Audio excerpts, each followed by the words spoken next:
the button. It beeped. It beeped, that's good. We're doing it so far. All right, it's 1:03, we'll call the meeting to order and start off with a roll call. Delaware County, William Beavers. Here. Tara George. Here. David Simmons is excused. Margaret Wilson. Here. Ray Baker. Fulton County, Rebecca Dinino. Here.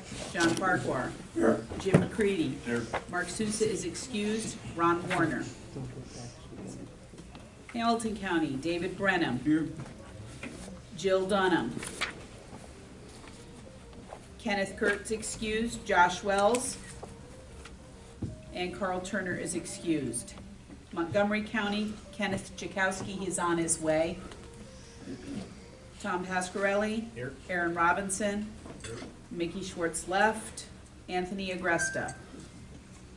Is he on duty? Yeah, 3 days. Otsego County, Sid Chase is excused. Timothy Foster is excused. Victor Jones. Present. Elizabeth McGowan is present. Damon West. Here. Schoharie County, Dan Bixby. Here. Owen Hahn. Here. Howard Booth. Yep. Judith Tiffany. Here. Peter Nichols. Lou Jones is not here.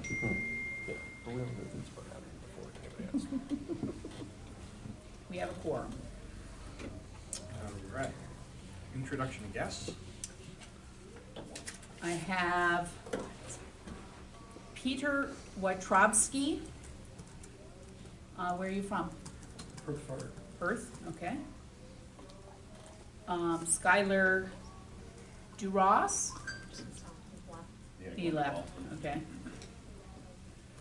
Margaret Houghton.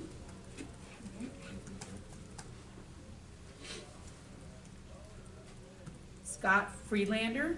Fulton County EMS and I'm sorry? Fulton County EMS. And Okay, thank you. Perth Fire. Joshua Gusty, thank you. Justin Smith, Montgomery County, and that one I do know. Those are our guests. Oh, I'm sorry, my wife. Kelly Brennan from Wells. Nice to She's meet you. president Kelly. of Wells Ambulance Service. She's been keeping me in line for. It's Sierra Fountain from Lake Valley, who didn't sign in. I know, I'll make my way there. I'm sorry. We'll sand it around. All right, everyone should have received the minutes from October 24th, as we didn't have a last meeting, or a meeting last month, due to unforeseen circumstances. Anybody have any questions on the minutes? Any additions, deletions? Motion to approve. Second. 2 seconds. All in favor? Correspondence? I do have some correspondence. Most of the stuff is just the other ins and outs of, you know, CONs, state stuff, but I did receive an email from Patrice Delameter. Please express to the council my sincere appreciation for the nomination. I'm grateful for the opportunity to have served EMS for as long as I have and hope to continue for a few more years. I also want to thank Tara and Maggie for this recognition. Keep working to promoting the challenges of providing EMS and offering solutions that work for all of us. As we know, rural EMS is different and needs to be recognized as such. One size does not fit all. Thanks again for all you do, Pat.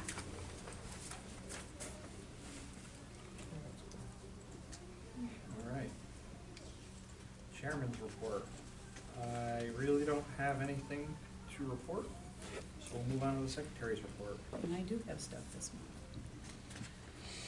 month.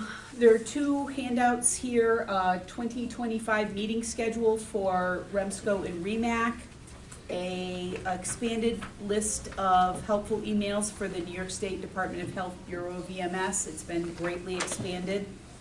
I am sending around a get well card for Dave Simmons. He is in the hospital today. And I do have 2 enforcement actions. There are 8 enforcement actions, but 2 have to do within our region.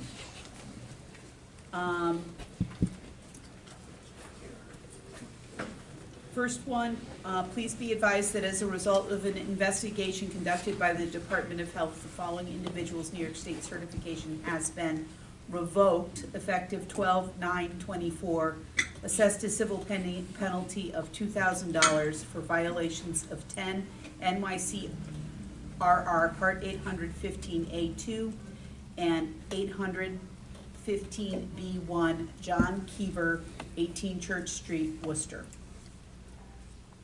The other one, please be advised that as a result of an investigation conducted by the Department of Health, the following individuals' New York State certification has been summarily suspended pending a hearing on 11/14/24 for alleged violations of 10 NYCRR Part 816A10. That would be Wayne Allen from 245 East State Street Extension, Gloversville, New York. The other ones that are not in our region will be in the minutes. That's it. Treasurer's report? The state has got the beginnings of the REMSCO 2024 to 2029 contract out to me. There are some documents that Tom and I need to work on. We're setting a date to work after the holidays. But it's, I believe the amount has not changed. It's $25,000 for the REMSCO. And it just needs a lot of documents and stuff that we've got to locate, like the charities document and things like that, which I think are all in the boxes at Remo. And we have to develop a budget. The outstanding vouchers for 2023-2024 contract, quarter 1 and quarter 2 paid on October 30th. Quarter 3 paid on October 31st, and quarter 4 paid on November 13th, 2024. And I did not total those up. So I do not have the right numbers for the operating account, so I'll have to get back to you on that in a second. The REMSCO savings opened with a balance of $4,000, oh yeah, I've got this right, $153.38 with deposits of $20,785.40. And the closing balance was $24,939.02. I've got to check my math on that. Our operating account started with $5,028.85. Expenses, $2,403.01. That included our corporate and our annual renewal of our corporate insurances.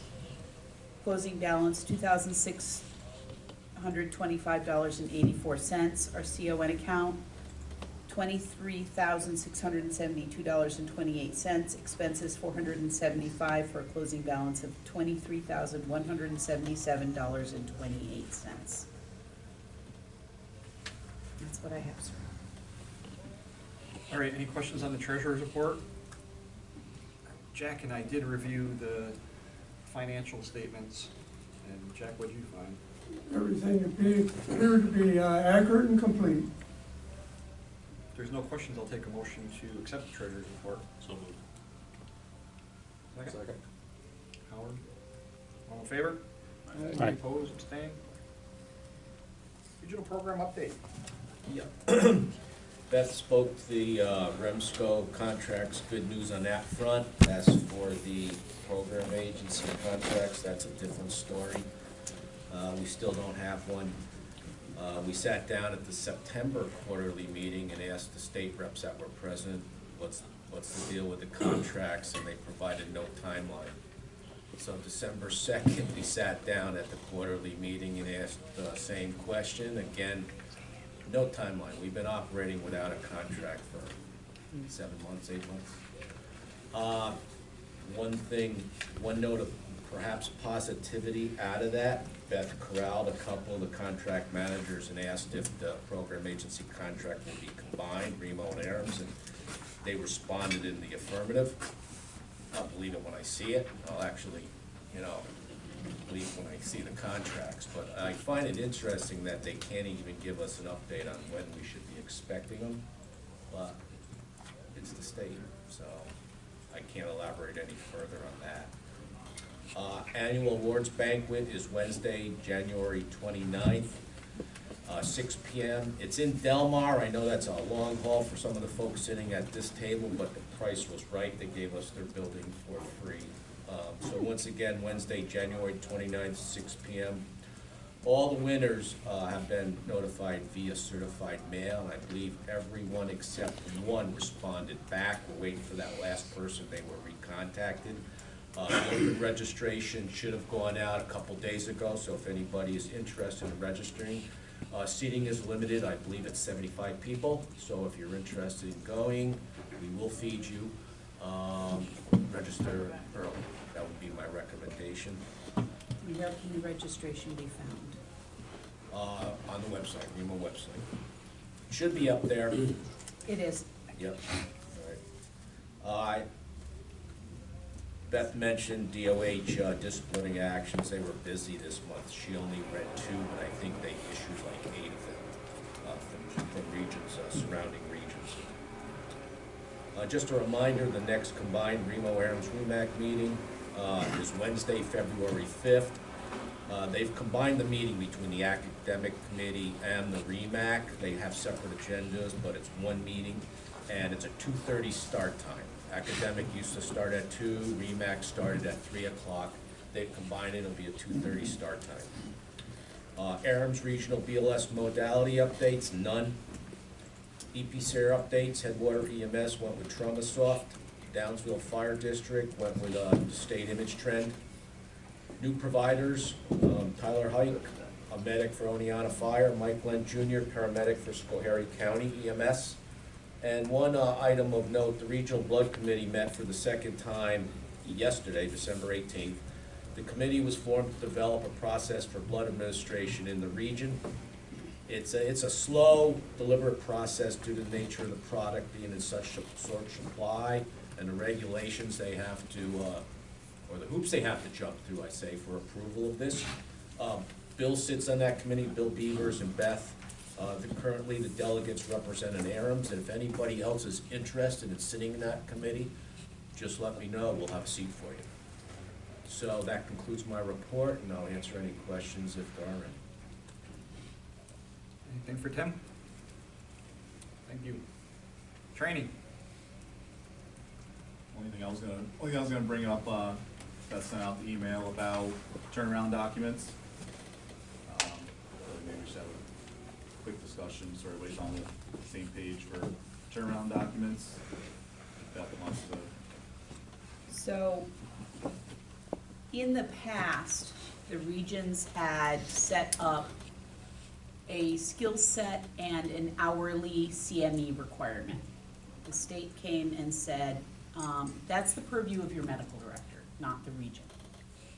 So each agency needs to, in conjunction with their medical director, come up with whatever their annual turnaround plan is. So in reality, you need an onboarding internship type program, a annual skills verification requirement, and an annual CME requirement. Once those are complete, then your ALS coordinator, whomever that is, the person that handles keeping all the credentialing and everything most likely, would go on to the REMO online site. I did send out step-by-step instructions on how to go on the website and enter everything in. And print it, sign it, have your medical director sign it, and scan it back to me.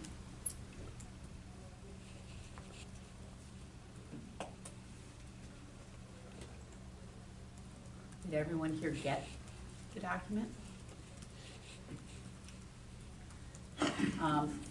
There were a bunch of emails that bounced back, a bunch of people that weren't in the right positions in REMO Online's database, still cleaning that up. So if you didn't get it, corner me and give me the right addresses so that we can get it straightened out. I'm not an ALS coordinator, but I'll ask the question, being a paramedic that's online. So what exactly did the state say, and can we get a copy of that? Yeah, I've got the letter, I don't have it So with did me they today. lay out minimum requirements? No, it's up to the medical director to make that determination. So then I think that at this point, there's no minimum requirement that is actually needing to be met. It's up to the agencies on how they keep somebody online or not. So I think when we say things like, you need to have an onboarding process and a minimum CME and minimum skills, that's probably not true right now. Well, I think as agencies, that you have the ability to adopt, right? So when we talked about the whole REMO thing, going with REMO, one of the things that we talked about was this education and turnaround document part of it, right? And as a council, we decided that we were going to stick with what the ARMS council has always gone with, right? The 6 hours and the skills verification and all of that stuff.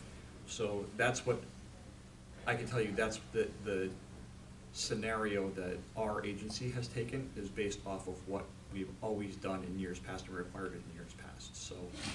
Yeah, I guess my point in this is, it sounds like now that we actually have something from the state, this is an agency-specific process, and that if a provider doesn't meet the agency's mandate for it, then they're not online with that agency. But it is agency-specific and It's not regional. agency-specific, but the region in Article 30 is tasked with coordinating. Yep. And knowing who is practicing within the region and who is online and offline is a function of the region.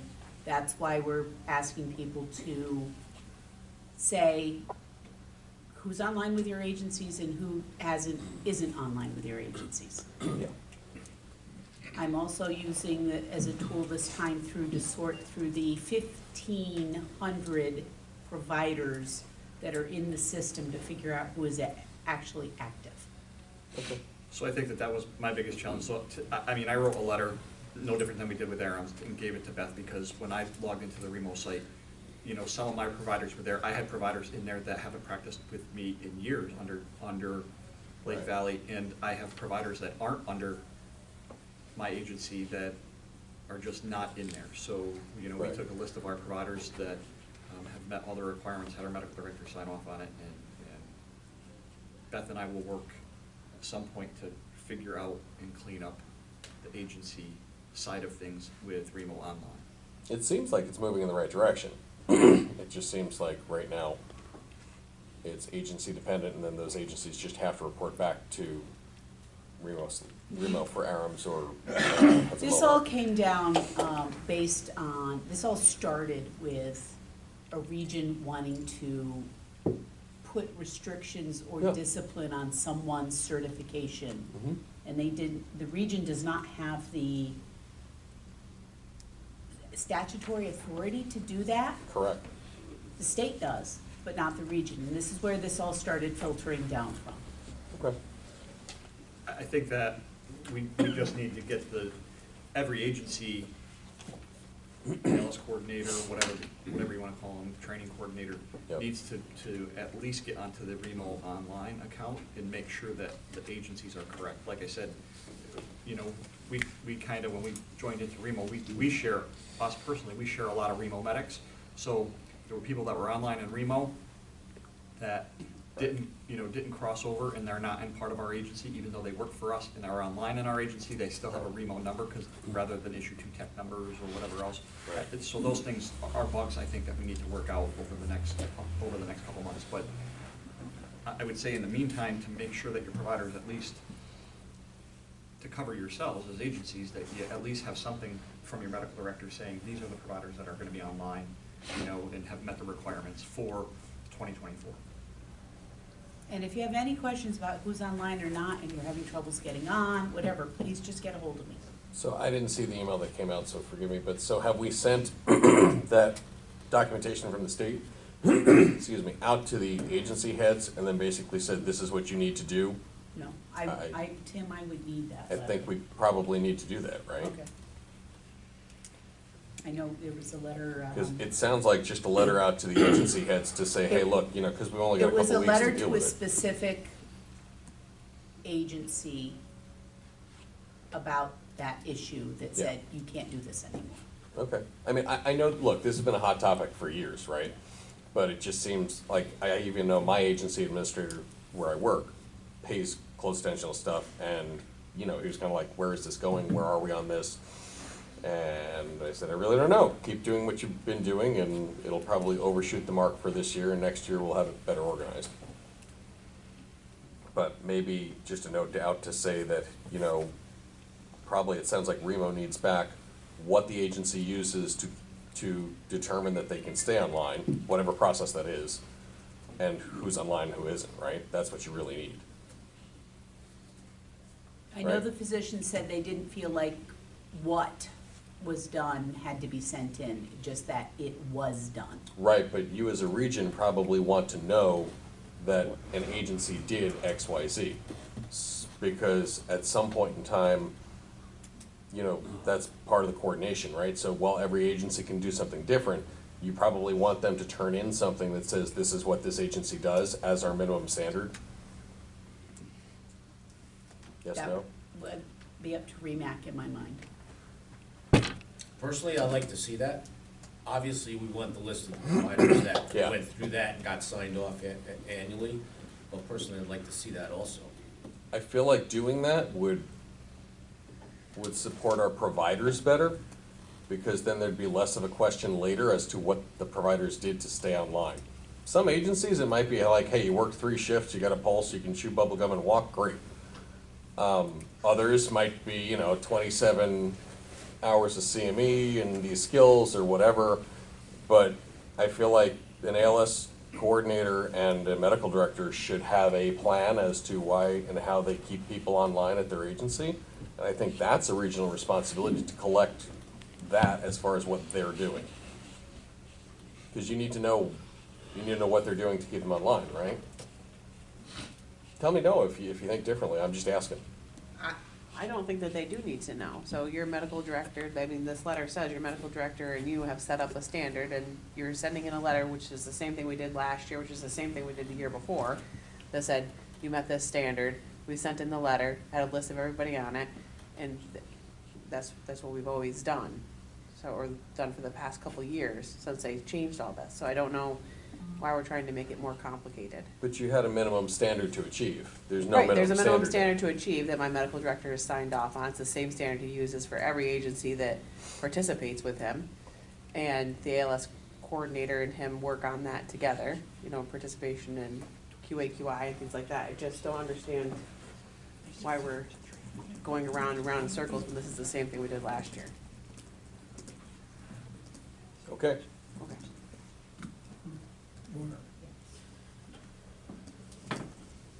I just remember sitting on academic with Remo, and Tim will remember too. We had a provider that was active in 2 or 3 different agencies, and the medical director at one place tried to remove them from being online in the region. Right, that's what brought this whole thing up. Right. But And- they can't do that. So your agency is your agency, and that medical director can say, you can't work for me, and that's fine, that's his license. But if another medical director says you can work for me, then that's what Actually- they're So if saying. something raises to the point of being egregious, then you go to the state, just like I read one of the disciplinaries today, there was a summary suspension, is that the right term, of his card pending investigation by the state. He can't practice until the investigation is done. Right. So in the past, ALS complaints went through the region. Has that practice now stopped? Yes, it goes to the state now. Well, it depends on the complaint, Howard. Right. It depends on the complaint. Our first, we get a lot of complaints. Our first course of action is always to clarify with the agency. Do you want us to deal with this? Has your medical director been notified? Our first course of action is usually involve the medical director and see if they can handle any complaint in-house.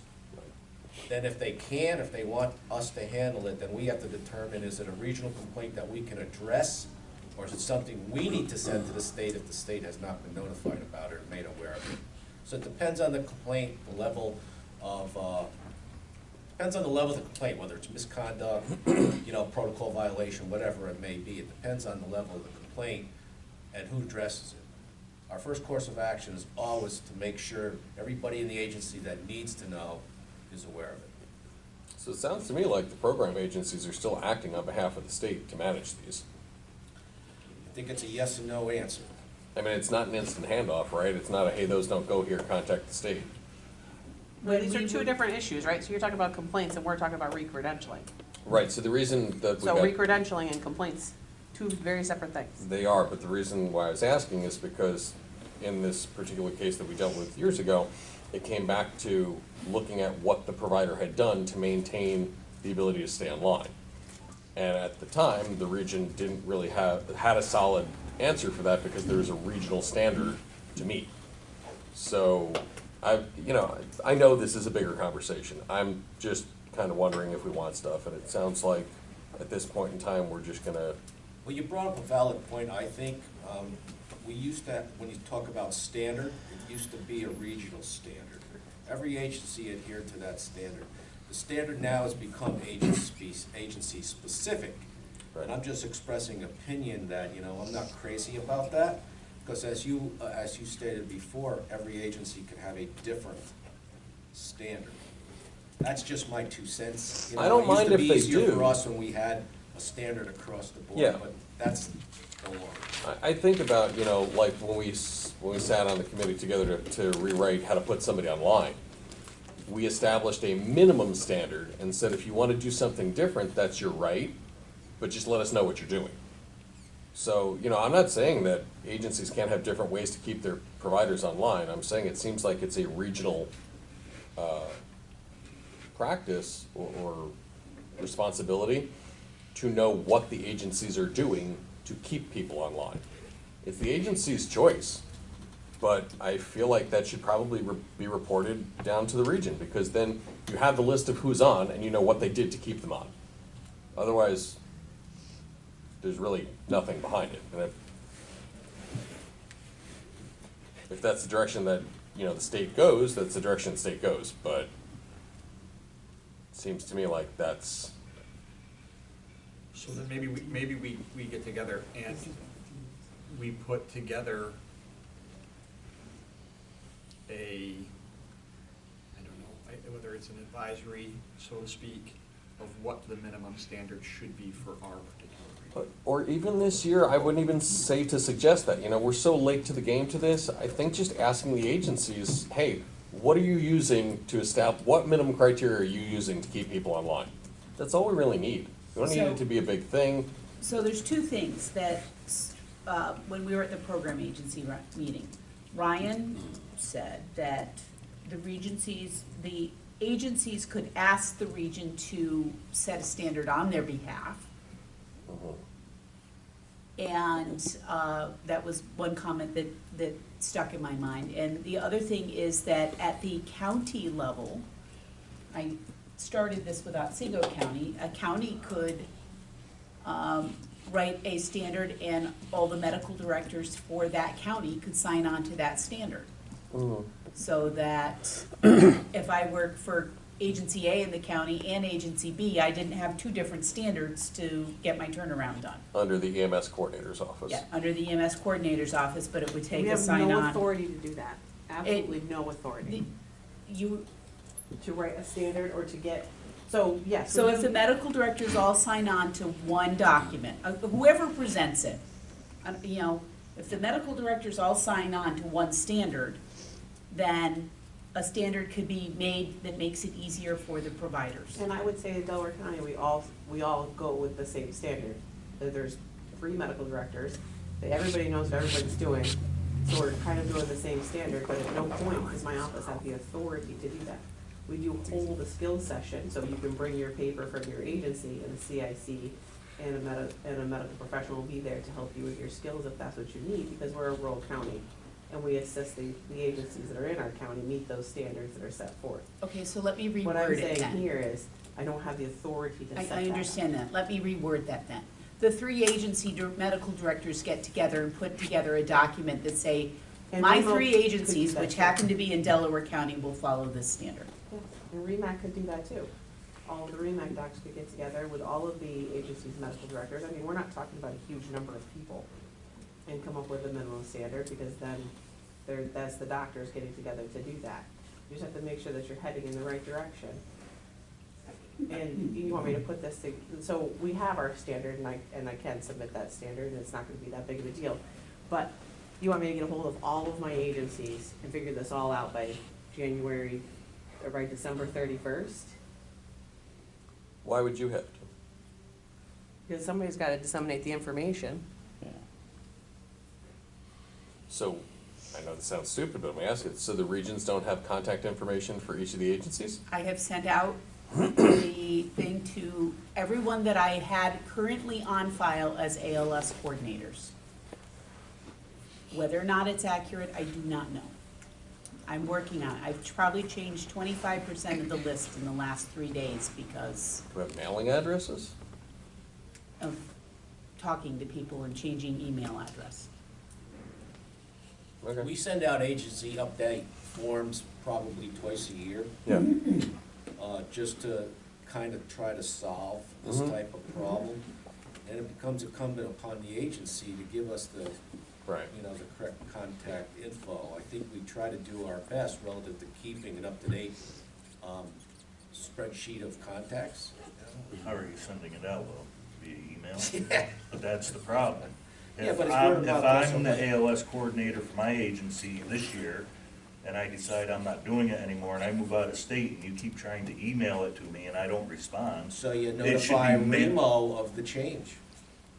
But people Damon, don't Damon, know they along don't those lines, email, I would mail hope, a paper copy to the home I would agency. hope that if you disappeared off the face of the earth, somebody else in your agency would be like, oh, he's the ALS coordinator, we should If contact they the know. region. I mean, when you don't show up to work. No, if they know anything about this. Right, but you know what? I can guarantee I can go to my home agency Sure. right now, say we need an ALS coordinator, and 2 out of my 3 ALS providers are gonna go, what the hell are you talking about?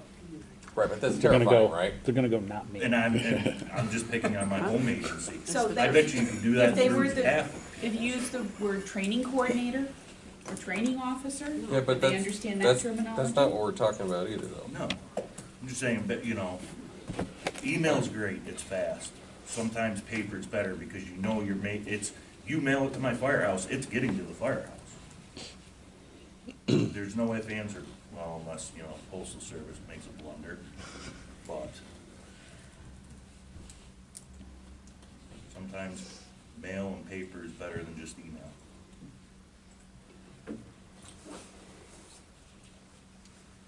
Well, sorry. Happy holidays, everybody. I mean, is this something that the training committee should take up? So, I don't think, And create a minimum standard based off of our region, right? I mean, so this is what we were faced with, and this came, you know, this is not the first time this has been talked about here, like you said, right? Is 30 years. Some of the agencies in Remo, but you guys require, I think, what, 12 or 24 hours, 12 hours? A third of the A third, CME right? certification. So now we're talking about a whole different thing, right? So now is theirs gonna change to a quarter because we're going to 4-year certifications as opposed to a third, right? And, you know, certainly our agency is gonna be different than Northampton or different than Speculator, you know, just in the amount of classes and education that we put forth as an agency. So I think that we need to come up with a minimum standard, not necessarily be the one to enforce it, but this is what the council is recommending the medical. Can you call it a best practices? so, Best practices. so I'll make a slightly different suggestion. I don't think, if the state has truly stepped into this finally, I think we need to turn back around to the state and ask state training and ed to figure out what a minimum standard is for re-credentialing across the state. You know they're not gonna touch that with a 10-foot pole. Yeah, I know, but they stepped into this, so they should answer the question. It's just me dealing with it at a different meeting, that's all. But I think that's where it needs to be, right? If the state is saying that this is an agency-dependent process, either the state needs to set a minimum standard, allow the regions to set that, or no longer do it. Like, that's really what we're talking about, right? Either you work for your agency and your medical director and the state, or the region gets involved somewhere. If the state has seemingly said it's not the region's issue, then the state needs to set a minimum standard, not us. Or I make give a us the motion authority to bring do that so. State training it Or to in. go back to what Maggie said, why not put it on the docs, the REMAC docs, and let them, because most of them represent multiple agencies in the region anyway. The problem with that is that it's a regional committee. I think you might be right with docs, but I think it's med standards and CMAC. You could start with training and ed, and it'll move up. I mean, I could see Tim's fear, right, is every agency's gonna have a different standard, and I guess if you wanna throw a file together, you know, for every single agency, standard and with every agency, then so be it. Yeah, or maybe if this truly is the state's opinion that the region doesn't have anything to do with this, then we don't even need to keep that, but. This is still being talked about even at the state. I know. level. That's why I mean, thought. This is just the, That's why, I don't think we, the regions, can do anything with this right now. I think the state inserted itself into this because they had to. And I think we need to ask the state for clarification on what we should do and what we can do. And until then, I think Maggie's right. I think it's an agency-dependent process. I think if we collected what the agencies did, that would kind of be nice just for the data, and it would go well with the fact that you signed somebody off. But, you know, the Article 30 mandate for the regions is just to coordinate the ALS services, so, you know, it's vague. So if we now have a state opinion that says this isn't our ball of wax, then it's not our ball of wax. all right, well, we'll start off with the letter, getting the letter of what the state sent to see what it actually says. Yeah, I'd ask for clarification and how they want us to deal with it on a regional level. What is our authority, what's our responsibility?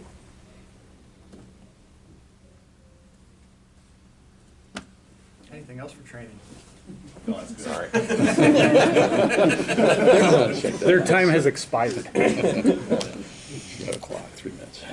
We can send All a right, year back transportation my and time. standards. Montgomery County Emergency Medical Services on September 23rd, 2024, we received from Montgomery County EMS 2 hard copies and a redacted electronic copy of their application for a permanent CON for the Montgomery County EMS agency. They are currently operating under a municipal CON that expires on August 31st, 2025. The application is incomplete upon receipt as it is missing 2 fitness and competencies and payment. Once those items are received, it will be sent to CON committee for review.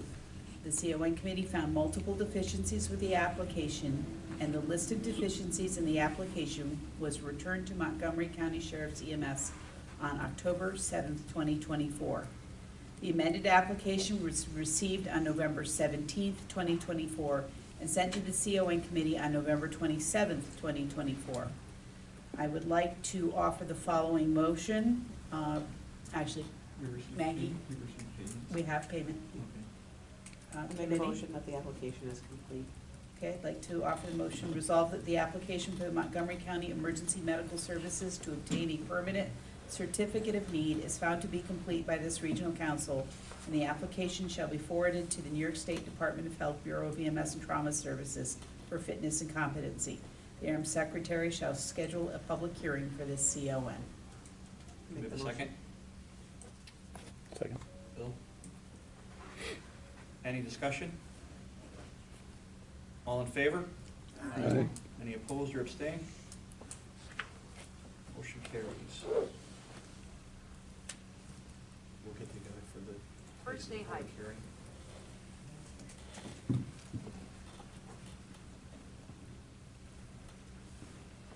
All right, state council. State council was December 3rd, 4th, 5th, somewhere in there. One of the big pieces that came out was the 2024 update on the EMS workforce shortage, where the emergency responders. I know it was widely distributed, but I have a few copies here if you haven't seen it. Please take them. The protocol change log was approved by the council It will go into effect 7/1/2025. The rollout is not as extensive as the 2024 protocols, and the region will be developing education.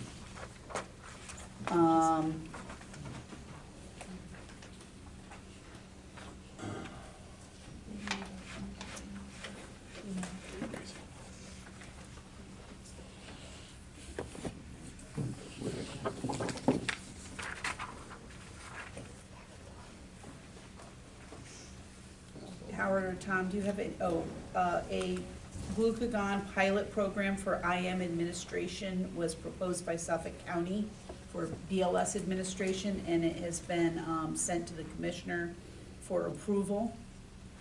So there may be a statewide glucagon pilot program.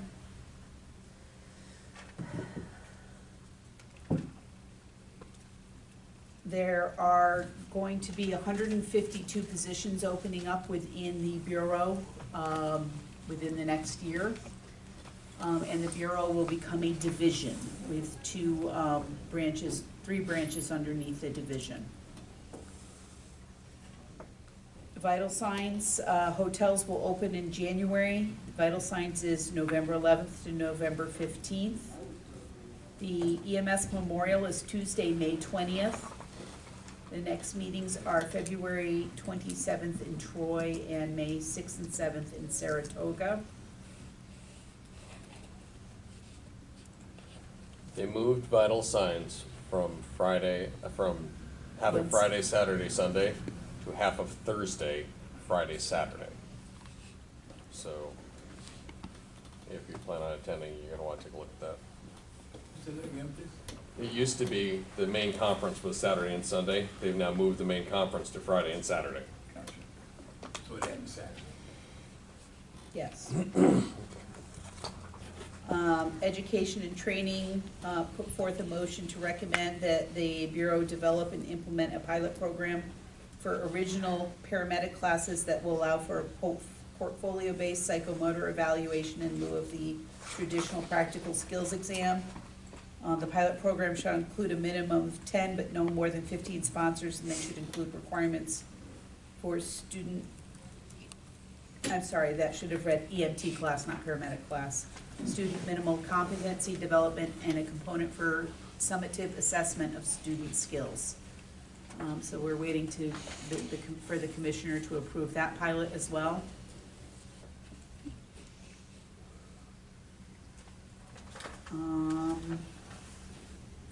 A tag was formed for stretcher operations, moving and lifting safety.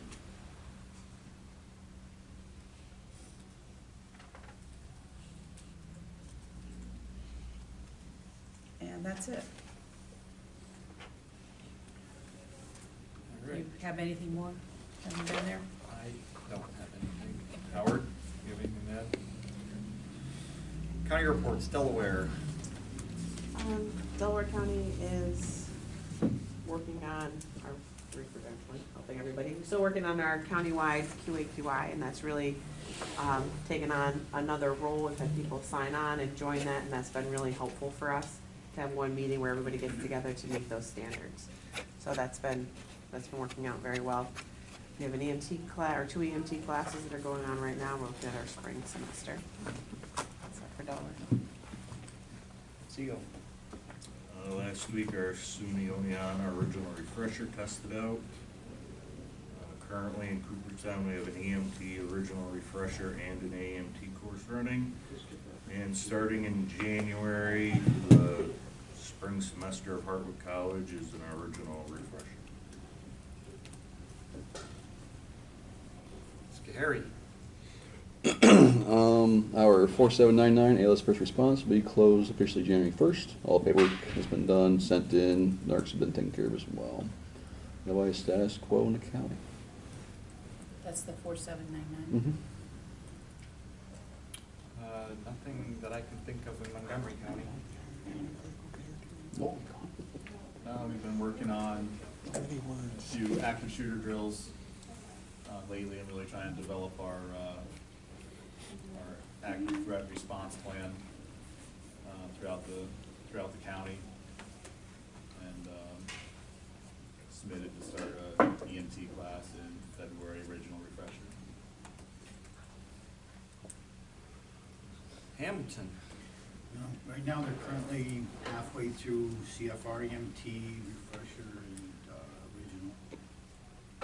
Also, I've been trying to put together, we talked about many times about recruitment, retention, for EMTs, but for recruiting, I'm trying to put together a program, just a small program where we can go into the high school with high school students, kind of introduce them to EMS.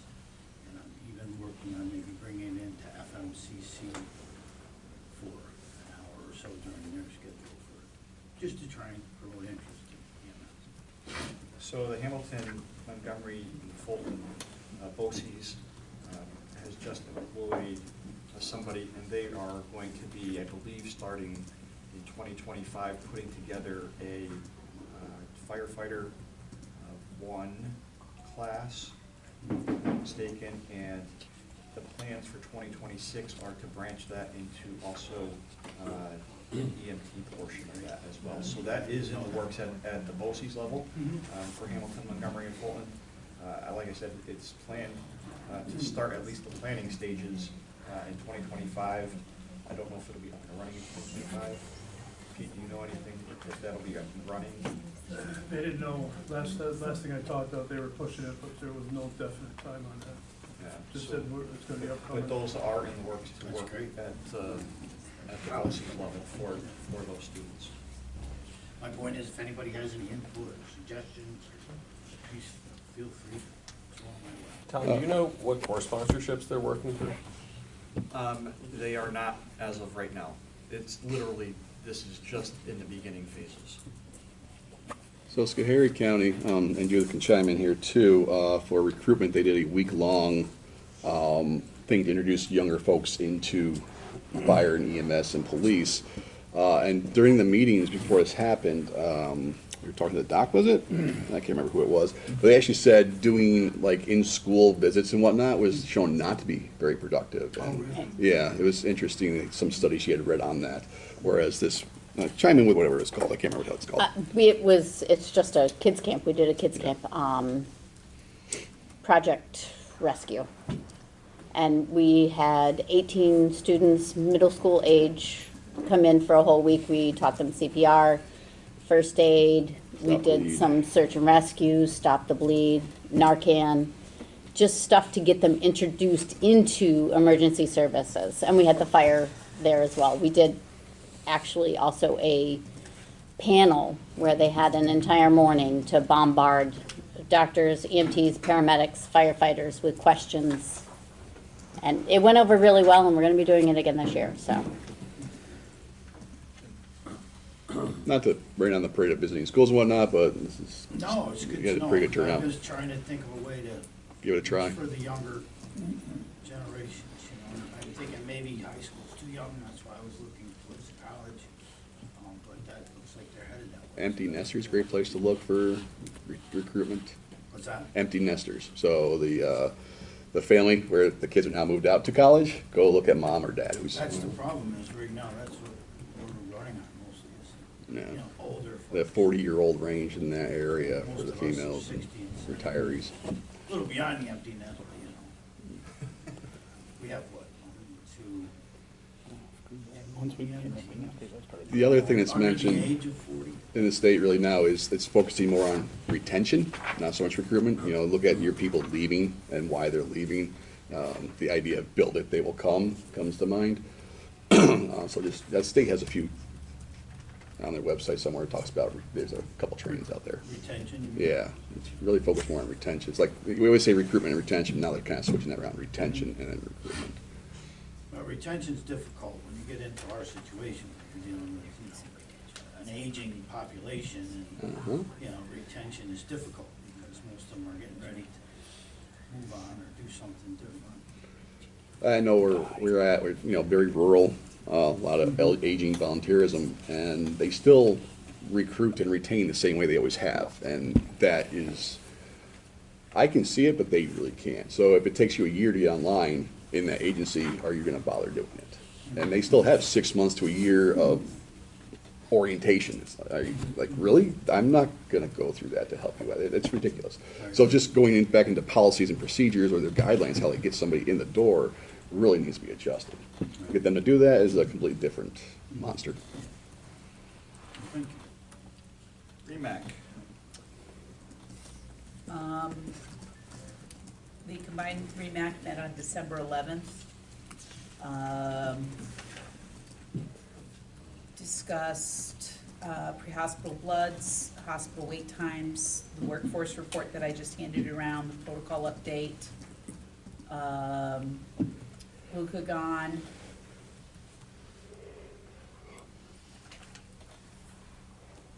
In medical standards, I brought forth a report on some of the medications that are less used. Antibiotics use in ARMS were nothing for October and November.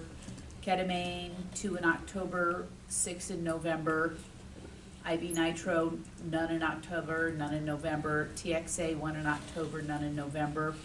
I haven't figured out the denominator, how many calls in the region there were to put this against. The QI committee will be meeting February 5th at 1300 hours via Zoom. The topic will be trauma and secondary trauma transports and TXA.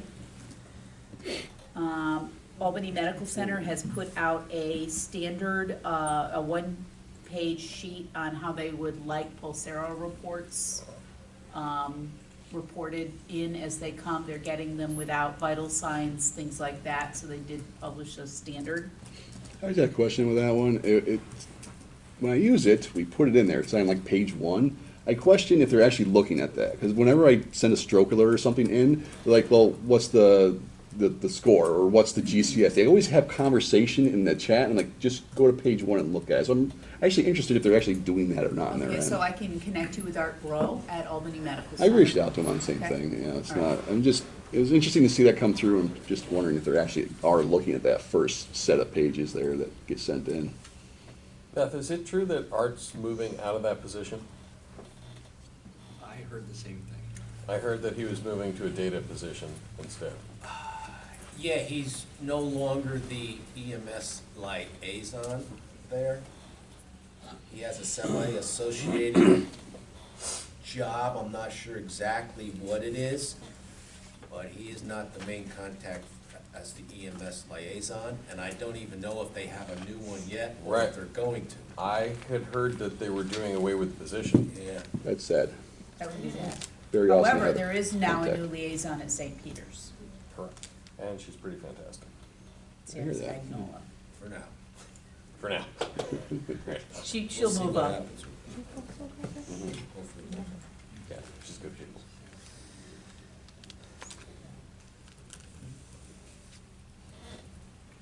Anyways, I don't think there's any new or old business. New Yes, business. there old is, business. there is old business. I got old business.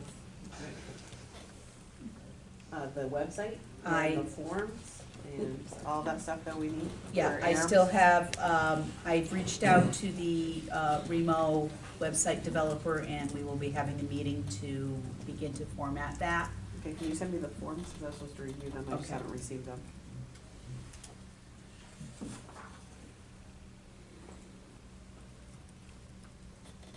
We need to have a discussion about the forms and what we're gonna do as we move them over. Okay. I don't remember even who headed this up. Howard or Dan or? Lights and Sirens Tag Committee. We had our first meeting last time, I believe it was, and there's just gonna be ongoing conversation. We haven't come up with an actual formal advisement to put out to the region yet. Are we doing that after this meeting too? Yeah, I think that'd probably be a good idea. I Yeah. mean, general conversation, we had a good meeting last time, but it really came down to still kind of wanting to just look at a general, maybe adopt what Remo had sent out for the Hudson Mohawk. You checked with Bowman and Meehan, did Yeah. you? Okay.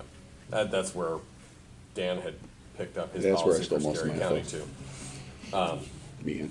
But there was definitely some independent agencies, even within the group that we were talking in, that felt like they didn't want to reduce licensed sirens use.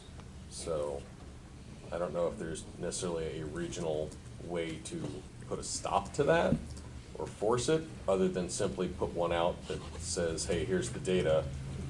Use the data, make good recommendations for your agency and provider safety. Yeah, best Yeah. practice, best guidelines. Right, so I think that's where we're gonna go. We all know that the state's working on this at a safety level, and when the state comes up with a policy statement, that'll change things. But until then, I think we're probably just, one more meeting, we'll probably have something back to you guys for probably just adopting what Remo did as a recommendation. I'm curious, I haven't read it since you've read through it and everything. Has there been, in that study, comparisons between rural EMS and urban EMS? So most of the numbers are probably, they're mostly from urban areas, right? And it says like that you save at minimum or at most like 4 minutes, which in rural time, that's probably double, if not more, right? The point is the outcomes aren't shifting. It doesn't matter how much time you get to the call, the person's still there, they were gonna die before you got there anyway, or you bring them back. It's really the high quality care on scene, and then the time it takes you to go to the hospital. Again, it didn't really have any correlation on the distances, but it probably was focused more on city hospitals where they're 5-10 minutes away, not 40 minutes away. What I've noticed through our numbers is, aside from maybe 2 calls, I think this entire year, no one's ever had decline. And we're going from Schoharie County most of the time out to Albany. It's a 50-minute run every single time on highways. So again, it doesn't matter if I want lights and sirens or not, they're still getting there in 50 minutes. They're staying alive from quality care on scene and continued care in the ambulance. And that's really what's pointing towards these, the amount that we use it. That's the cascading effect, that wave effect of other accidents happening. I've said, I've gone down the road, lights and sirens, and the guy, 2 cars in front of me will pull over, the guy behind him goes, what are you doing? And now I got 4 abreast on a 2-lane in the middle of nowhere going, oh God, I'm gonna die. So it's really just that kind of collateral damage is what will reduce, and it goes with the whole idea of safety culture too. You know, you just need to get on board with that. Are there times when you want to light them up? Absolutely. Right on? Sure. Yeah. It's esoterical data too, but most of the agency heads that I've spoken to over the last couple of years who were not on board with doing this, talked about saving time in a response and how, you know, time matters, and for their calls, you know, that people call 911 for, they're still gonna go hot and et cetera, and then the conversation naturally routes around to how to better utilize time to have a quick response, and the conversation comes to things like keeping crews in quarters as opposed to responding from home, and how many minutes do you allow on your dispatch protocol before turning the call over, you know, do you go 3 sets of tones, it's a total of 9 minutes before you turn it over, you know, can you shorten your times on stuff like that? It's just kind of eye-opening for some of the agencies, that's all. It's a culture change, and hopefully it's a culture change via some data, and we get something from the state soon. I think after today, we'll be able to get you something concrete to send out. So Valatia put out there is something like 96% reduction, and they're not urban, they're more suburbia urban, or rural, so it shows benefit. Mm-hmm. Greene County does it, and you don't even notice it, except there's no annoying sirens. Yeah, my hearing's Kinda probably nice. better for it.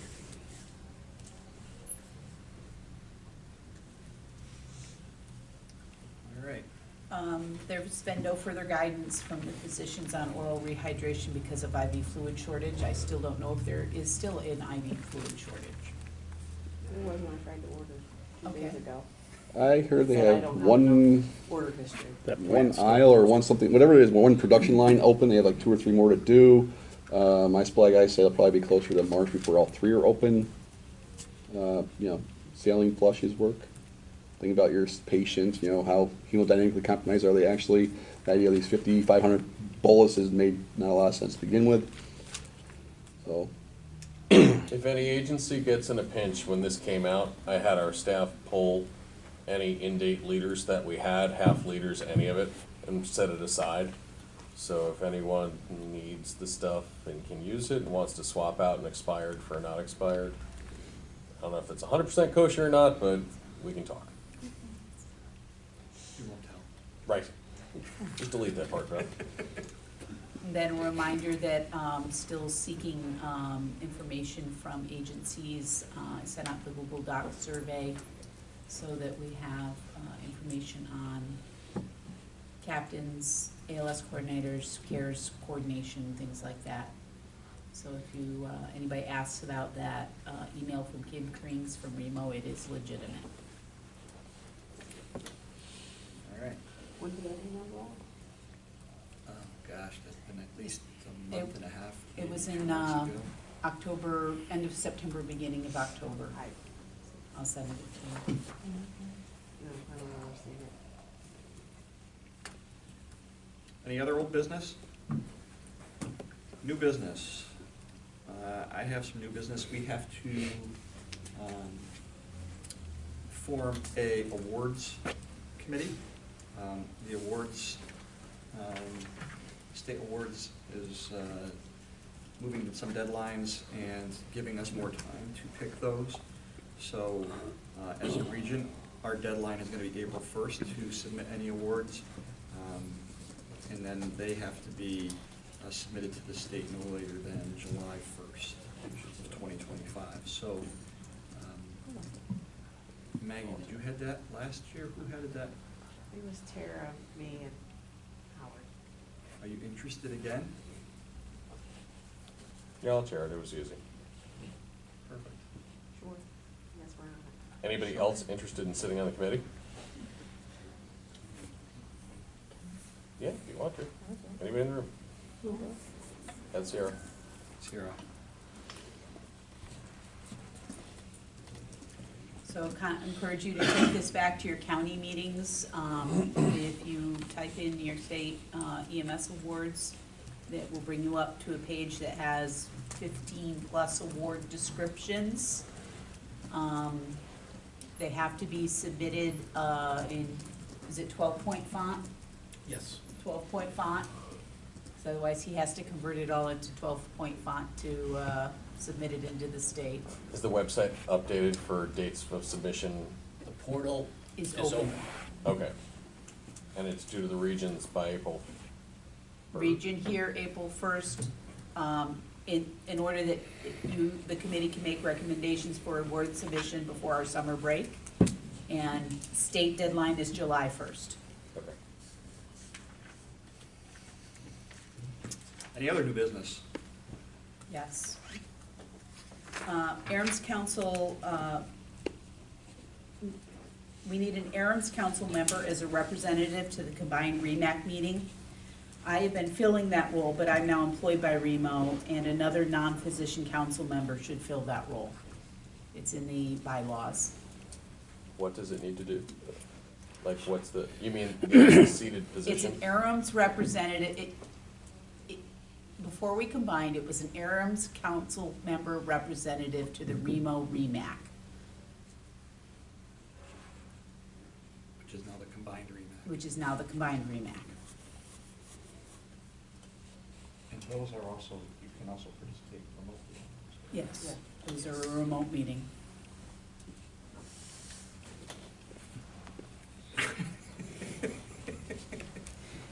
Feels like he's looking at me, but I'm pretty sure he's looking at you, Howard. Anyone interested? Not in on this one. Jim?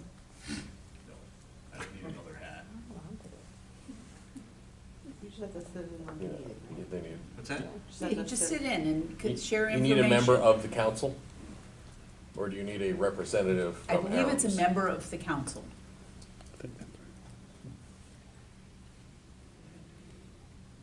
If it's not a member of the council, John Barron's goes to all of them. I thought I saw Dan Bixby's handle. It is online and they're generally Yeah, it was very short this time. they're Well, what dates are they? Yeah. relatively quick. Is it like usually on Wednesdays, on Tuesdays? Usually the first Wednesday of the month, It's on- alternating months, we can get you the schedule. Schedule's right here. There it is. Oh, yeah, yeah, right. I'll Maggie play. it is. No, Maggie? Sweet. Yeah. You still want that or no? No, I'm good. Yeah.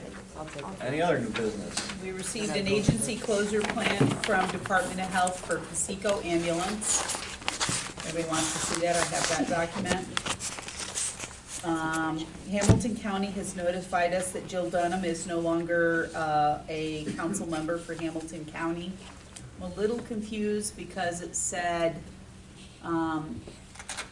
that they were going to add Dave Brennan as one of Hamilton County's voting members, but you already were. And still looking to fill Josh Wells' seat, so I didn't know Josh was gone. Yeah, it hasn't been to anything in a while. Okay, so you have two open seats then, Josh's and Jill's this time. I'm trying to fill at least one. Somebody else. And CARES, the cardiac arrest registry for enhanced survival. ARMS is going to start, ARMS agencies will begin to report data in 2024. I'll be entering data until we can get the agencies trained. I get a report every week. ARMS does about 15 cardiac arrests a week between all the agencies. So for me to, once I get in the swing of things, to get that in until we can get agencies trained to put their own in isn't a huge lift, but it would be nice if the agencies would just put in the information. Takes about 2 to 3 minutes per case to put them in. And if there's only 15 per week spread out over how many agencies, it can't be too big of a process. And that's it. Anyone else have any other new business? If not, our next meeting is going to be January 16th here at the Holiday Inn. Have a great Christmas, New Year's, and I'll take a motion to adjourn. Howard.